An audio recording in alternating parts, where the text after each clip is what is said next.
The dramatic story of a handshake that did not happen. At the UN today, the President of the United States and the new President of Iran, amid predictions of a breakthrough with America's adversary.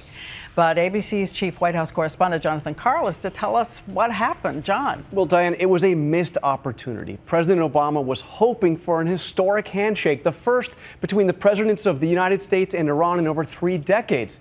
It was the Iranians who said no. White House officials say the Iranians turned down the handshake with President Obama, saying it would be, quote, too complicated back in Iran, where hardline clerics still talk about the U.S. as the Great Satan. But handshake or not, there are signs an historic change may be underway. Iran's new president, Hassan Rouhani, has come to New York vowing moderation, friendship with the West, and promising never to build nuclear weapons. And President Obama today opened the door to warmer ties.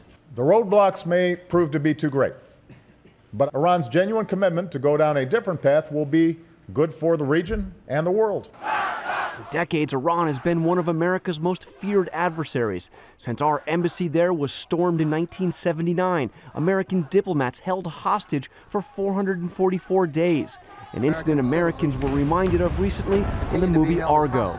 We need to go now. And just last year, war with Iran seemed almost inevitable as Israel came to the UN, warning Iran was on the verge of going nuclear. And Iran's then president denied the Holocaust and vowed to wipe Israel off the face of the map. In contrast, Iran's new president today called his country a harbinger of peace and security.